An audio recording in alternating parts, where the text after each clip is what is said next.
Storage घोटाळ्यामध्ये भाजीवाला Pradeep Kumar याचे 4 कोटी रुपये बुडालेत। प्रदीप कुमार याच्याशी या संदर्भात आमच्या प्रतिनिधींनी बातचीत केली आहे, पाहूया।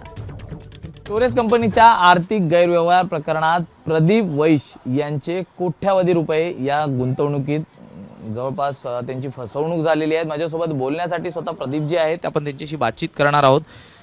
प्रदीपजी, नेमकं हा संपूर्ण गैरव्यवहार झाला हे तुम्हाला कधी कळलं आणि कधीपासून हा सगळा स्कैम शुरू होता? सर ये नेक्स्ट वीक में ना अपना जो पिछला हफ्ता गया 30 तारीख के बाद से इनका पेमेंट आना रुक गया।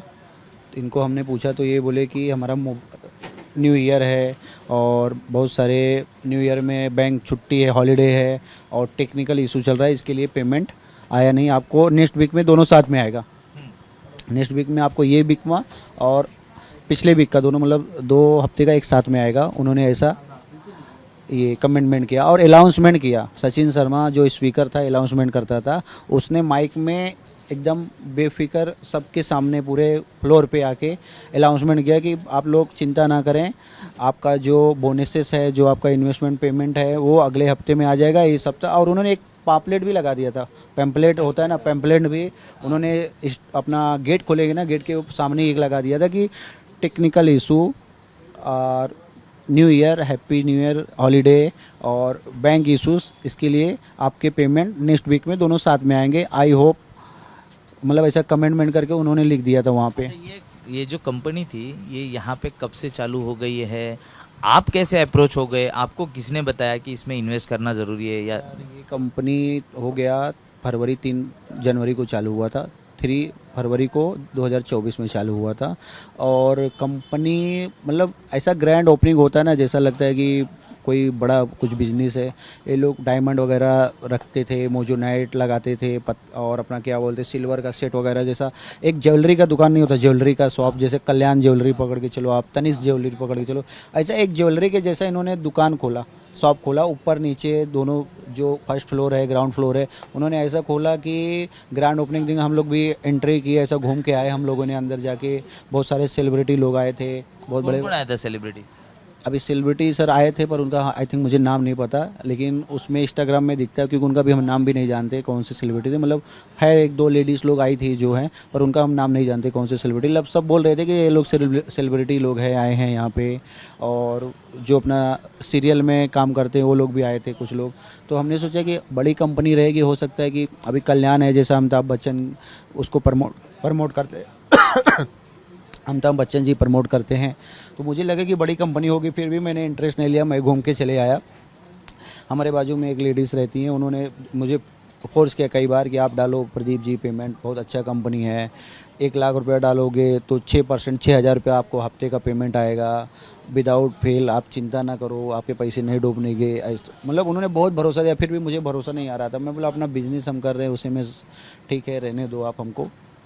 पहले उनका सुनने के बाद आपने कितना पैसा पहले इन्वेस्ट किया? सुनने के बाद भी मैंने 3 महीना रुका, 3 महीना देखा मैंने उनका, मार्च, अप्रैल, मई, जून तक कि उनका पैसा आ रहा था उनके अकाउंट में। तब मुझे लगा अगर इनका पैसा आ रहा है तो मुझे भी आना चाहिए, जब इनको फ़ायदा हो रहा है तो मुझे भी फ़ायदा होएगा। ऐसा तो है नहीं कि अगर कंपनी सबको पैसा दे रही तो अगर मैं अलग से डालूंगा तो मुझे पैसा नहीं देगी। तो मैंने 21 जून को उनके साथ जाके 6,70,000 रुपये का परचेज़ किया। तो उसके भी कुछ 40,000 समथिंग 242 रुपये आते थे। 4-5 हफ्ते आए, 2-3 हफ्ते आए, तो मुझे लगा कि कंपनी अच्छी है। और फिर जब मैं गया तो उनका दूसरा भी ब्रांच ओपन हो गया था ग्रांड रोड में, गिरगांव में। तो मुझे लगा कि कंपनी अच्छी है। अभी इतना ब्रांचेस, अगर दूसरा ब्रांच ओपन कर रही है तो उसका कुछ प्लान होगा आगे, कुछ कंपनी कुछ बनाने का, कुछ ग्रोथ रहेगा या कुछ प्रमोशन करने का। हर एक आदमी का एक ये होता है कि कंपनी पहला प्रमोट करती है, फिर सक्सेस होती है। फिर आपने दूसरा पैसा कब डाला? फिर दूसरा पैसा हमने फिर 23 जून को डाला। मैं बोला कंपनी अच्छी है, देख रहा हूँ ब्रांचेस खोल रही है। क्योंकि जब मैंने गया तो कंपनी में देखा बहुत सारे ब्रांचेस खुल रहे थे, बहुत सारे। और कंपनी 2 महीना पहले अपलोड कर देती थी कोई भी उनके इंस्टाग्राम पे एड्रेस के साथ, शोरूम के साथ, कि हमारा यहाँ ब्रांचेस ये ओपन होने वाला है, बन चुका है, नेक्स्ट वीक में या नेक्स्ट मंथ में आपका ओपन हो जाएगा। तो लोगों को मतलब ट्रस्ट, अभी लोगों को क्या, मुझे ही ट्रस्ट होगा। अगर मैं कहीं पे, मेरे पास एक मोबाइल है और मैं बताऊंगा मैंने दूसरा मोबाइल वहाँ पे रखा है और खुद दिखाऊंगा कि एड्रेस पे रखा है, तो किसी को भी ट्रस्ट होएगा। मतलब 2-3 महीने में बहुत सारे लोग यहाँ पर आके मतलब भीड़ इकट्ठा होती थी, पैसा डिपॉजिट किया जाता था, पर वो पैसा आगे कहाँ जाता था, इसके बारे में आपको कभी कुछ बताया गया? सर आगे वो पैसा कहाँ जाता था ये हम लोग को नहीं पता। हम लोग को एक अंदाज़ था कि ये लोग फॉरेनर के लोग हैं, रसिया जो भी विदेशी लोग लगते थे, जो भी इनके पार्टनर वगैरह आते थे। अब उसमें इंडियन सुरभि का नाम आता था। जब भी वो हम लोग ने सर्च मारा था एक प्लैटिनियम हर्न करके। अभी हमको ये आइडिया था कि हाँ कंपनी अच्छी होगी, बहुत सारी प्राइवेट कंपनियां हैं, बहुत अच्छा रिटर्न देती हैं, प्रमोशन करती हैं, चलो कंपनी अच्छी है और बहुत सारे पैसे इन लोग बाहर इन्वेस्टमेंट करते रहेंगे, हो सकता है बाहर की कंपनी वहाँ बहुत सारे गिफ्ट भी मतलब दिए गए थे आपको, वो क्या थे? बहुत सारे गिफ्ट देते थे। जैसा वो मतलब कैसा था, इनका एक टारगेट रहता था कि आप चैन सिस्टम था इनका, आप जोड़ते जाओगे लोगों को तो उसके नीचे आपको गिफ्ट मिलते जाएंगे। फ़ोन का था इनका सिस्टम, लकी ड्रा में कार भी रख दिया था, लोगों को और ट्रस्ट हो गया कि हाँ कार है। तो आपको कितने लकी ड्रॉ या गिफ्ट मिले, आपने कितने लोगों को जोड़ा है इसमें? सर अभी तक मैंने कुछ 30 से 40 लोगों को मतलब जोड़ा क्या, अभी वही हमारे फैमिली वालों का जो जिनका हमने लोन ले लेके पेमेंट पार्ट पार्ट करके उन लोग के का डाल दिया था। और उसके बाद हमने दूसरे लोगों को, बहुत सारे ऐसे लोग थे जिनके नाम पे मैंने पेमेंट डाल दिया था। कितना डाला है अभी टोटल? अभी समथिंग कुछ 4-4.5 करोड़ के आसपास है, जो मैं स्टेटमेंट पुलिस ऑफिस दादर में सौंप चुका हूँ पूरा रिपोर्ट के साथ कि हाँ इतना पैसा मैंने डाला है। आपको गिफ्ट में क्या दिए थे उन लोग ने? गिफ्ट में यही कुछ अंगूठी मिलता था छोटा छोटा। अभी फ़िलहाल वो अंगूठी यहाँ पे तो नहीं रखा है, लेकिन वो अंगूठी रहता था, कुछ अपना ये मोजोनाइट पत्थर रहता था। उसके बाद कुछ है यहाँ दिखाने के लिए क्या था? मोजोनाइट पत्थर, मतलब खूप सारे असे आश्वासन किंवा अनेक गिफ्ट किंवा त्यांना लालच देण्यात आलं होतं, जेणेकरून अनेक माणसं ही जोडली जातील. आपण पाहतोय की जवळपास प्रदीपजींनी ज्या ज्या व्यक्तींना जोडलं त्याच्यानंतर त्यांना अशा पद्धतीने हे खडे देण्यात आले होते. आता विशेष म्हणजे हे जे खडे आहेत हे देखील खोटे आहेत.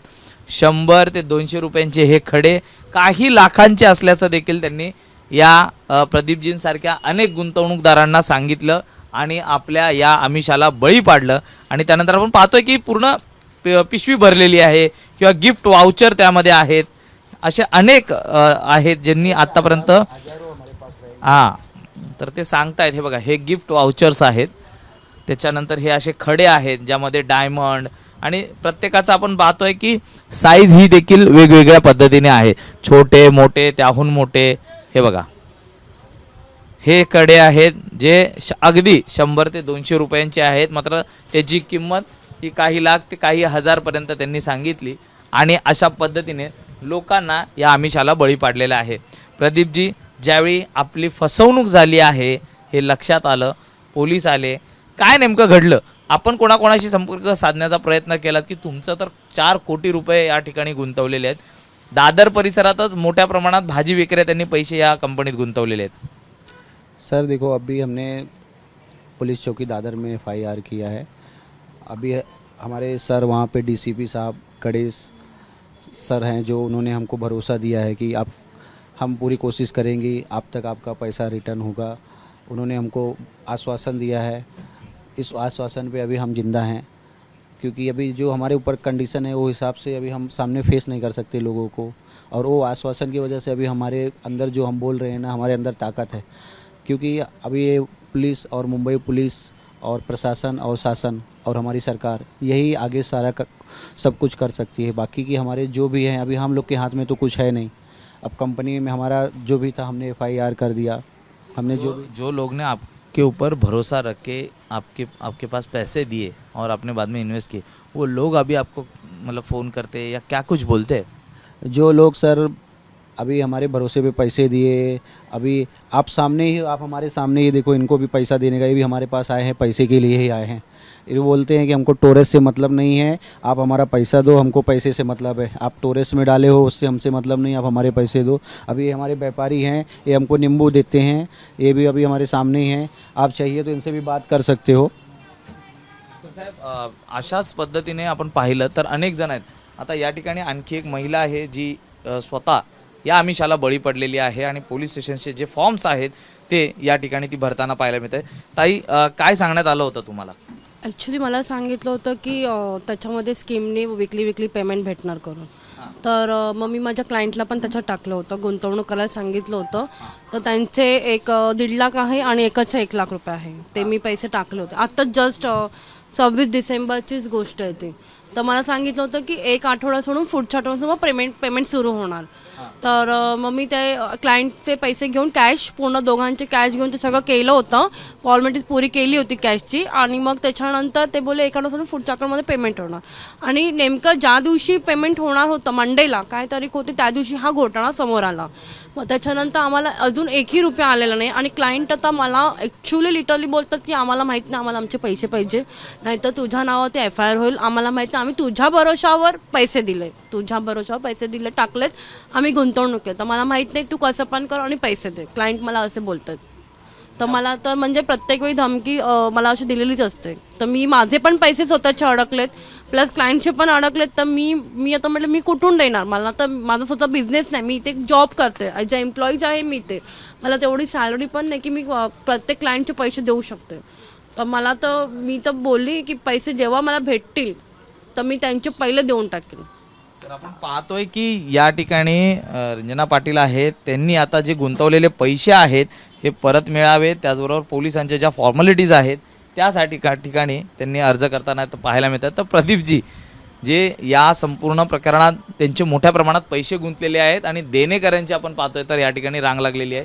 ते देखील गुंतवलेल्या पैशांबाबत हिशोब मागताना प्रदीपजींच्याकडे आलेले आहेत. दादा काय सांगशील, किती पैसे तुम्ही प्रदीपजींकडे गुंतवले होते आणि काय फसवणूक झाली?